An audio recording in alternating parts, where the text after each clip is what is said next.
Well, it happened in July the 4th and 5th of 1994. Uh, it started raining. There was a hurricane down in the Panhandle area, I believe, of Florida. It stalled, kind of like the last one we had. It was moving real slow. Well, it seemed like this one just stopped, and it was like a funnel out of the Gulf, dumping and pouring water right on top of middle Georgia, and it rained. Well, it rained like 20 inches in as many hours, and we lived in a place that was fairly low. It was right down from the church there. Many of you know it was on Spruce Street, and we had been we had had some problems with water before when we have a big rain, but nothing like this. Water had been in the yard several times, and I traveled sometime on my job, or a good bit. Sometimes by myself without the family. Many times Betsy went with me, but when I'd go off by myself and I'd see where it was raining in Georgia, I was always worried. Are we gonna have a flood and I'm not gonna be there? Not that I could stop the flood, but I thought I could take care of the family. Well, we lived there for 27 years and without a flood, but it came, and I mean it really came.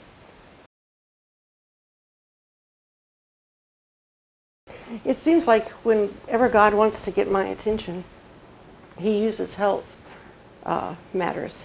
And the first being my become really interested in the scriptures right after we were married, well, 2 years into our marriage. And then the multiple sclerosis scare, and then this last year it's been breast cancer, something that no woman ever wants to go through.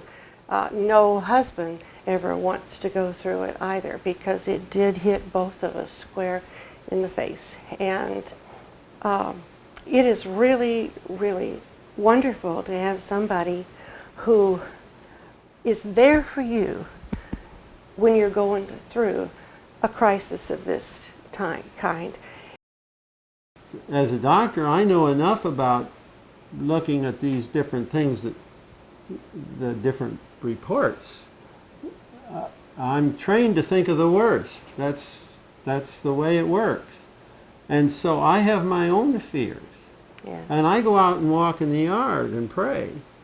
Is this really what's up?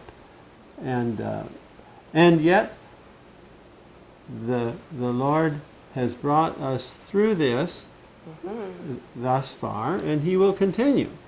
Yes. But I'd say to anybody, hold on to the Lord, and hold on to each other, and be patient and be kind again. Those things just keep cropping up.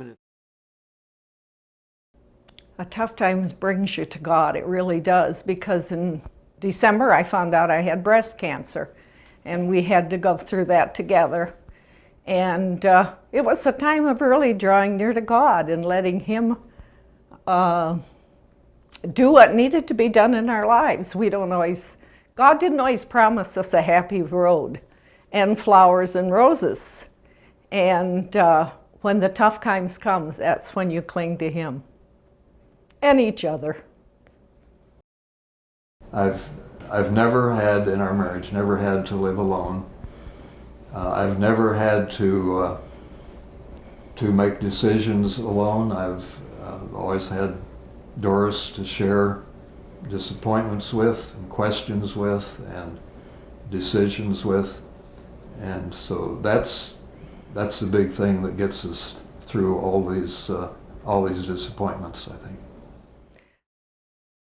When Danny was born, it was about a year before we realized that he was labeled as being a child with Downs. And I had one bad night, and it was as if the Lord told me, revealed to me, you can't fall apart because this child needs you at your best.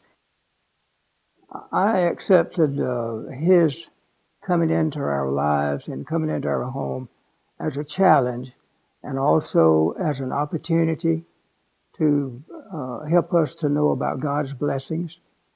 And I remember the time that we had an offer from some of our doctors to perhaps place him in a home somewhere. And I decided that right then that I wanted the opportunity to witness to this child and see if I could help him to learn about God and about God's love and about the blessings that God could give.